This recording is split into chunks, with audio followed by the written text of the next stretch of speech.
fear has been borrowing your voice. And for a while, you didn't even notice. You thought those thoughts were yours. You thought those harsh words about yourself were yours. But God says fear has been speaking through your thoughts for longer than you realize. It sounds like you. It uses your voice. It knows your weaknesses. It knows your insecurities. And because it sounds familiar, you've been believing it. Fear whispers, "You're not ready. You're going to fail. Nothing will change. You're not good enough. You're too late." And after hearing it often enough, you stopped questioning it. You started repeating it. You started agreeing with it. You started calling fear's voice your own. Child. But that voice is not telling the whole truth, because fear never tells the whole story. Fear talks about obstacles but ignores my power. Fear talks about uncertainty but ignores my faithfulness. Fear talks about your weaknesses but ignores the strength I'm building within you. God says fear has been borrowing your voice, but it has never owned your future. It has never controlled your purpose. It has never determined your worth.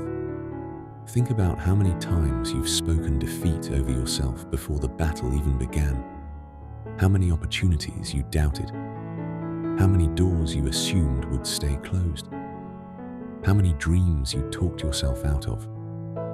Not because reality told you to quit, but because fear convinced you to. Fear wants to sound reasonable. It wants to sound protective. It wants to sound wise. But often, it's simply keeping you trapped, keeping you small, keeping you focused on what could go wrong. God says, child, not every thought deserves your agreement. Not every fear deserves your attention. Not every voice deserves your trust. You have spent too much time listening to fear's version of your story. Listen to mine instead. I say you are loved. I say you are growing. I say you are stronger than you think. I say I am with you. I say your story is not over. When fear says, you can't do this, remember how many times I've carried you before. When fear says, nothing will change, remember the seasons I've already brought you through. When fear says, you're alone, remember that I have never left you. Fear borrows your voice because it hopes you'll stop recognizing mine. It hopes you'll confuse anxiety with wisdom, doubt with truth, worry with preparation. Don't let fear narrate your future. Don't let fear speak for you. Don't let fear become the loudest voice in your life, because fear may borrow your voice, but it does not speak for me. God says today, pay attention to what you're repeating. Pay attention to what you're believing. Pay attention to what you're saying about yourself. Because if the message sounds hopeless, condemning, and full of defeat, it may not be your voice at all. It may be fear borrowing it. Take your voice back. Speak faith. Speak hope. Speak trust.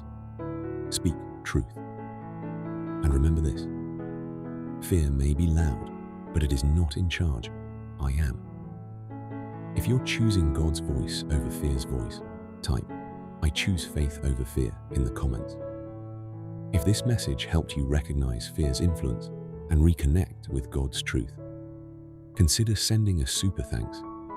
Your support helps us continue sharing faith-filled messages that bring hope, peace, and encouragement to people around the world. Thank you for helping us spread God's love.